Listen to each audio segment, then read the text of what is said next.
One of the things that's happened over the last few days with Russell Westbrook being traded to the Lakers is Chris Paul has lost a significant amount of leverage, right? So I don't know who was putting this out in the atmosphere. You never really know.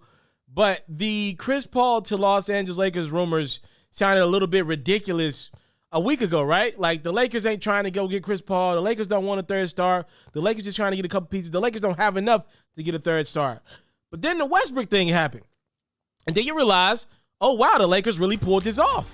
And I only bring it up to say, if the Lakers could go get a third star, I wonder why the Lakers didn't let this thing play out with the Suns and Chris Paul more, right? Think about it from this perspective.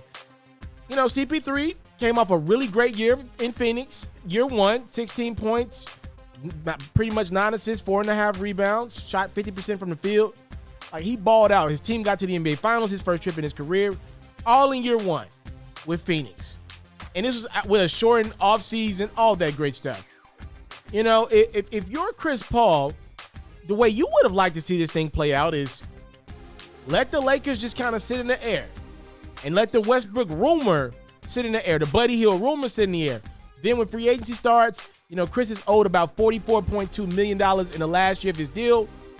And, he's 36 years of age, still got a lot left in the tank, but he's trying to opt out and get some long-term security. So what he'll probably do is take a little less money per year, come down from $44 million in his last year of his deal to about $30, but get a 3-year, $90 million deal, somewhere around what Kyle Lowry is expected to get. If you're Chris, you would have liked it to went like this.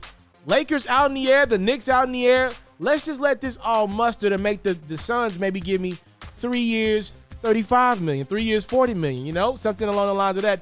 He is the president of the Players Association. So obviously it's in his best interest to always fight for getting the most money, to continue to give the players more leverage in negotiations with the CBA.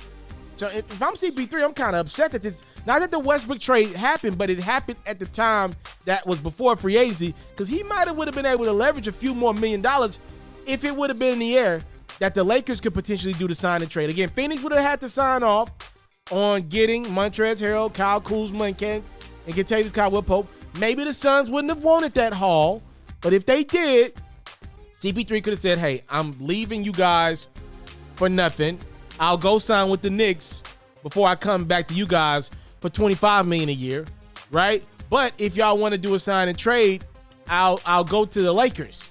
If y'all want the pieces of Kuzma, Harold, and KCP instead of losing me for nothing, right? So it could have went that way, or Dennis Schroeder as well. It could have went that way. So I know CP3's like, man, not only am I not going to be a Laker with my boy LeBron, but I also lost a little leverage because the Lakers acted on that Westbrook trade so quickly.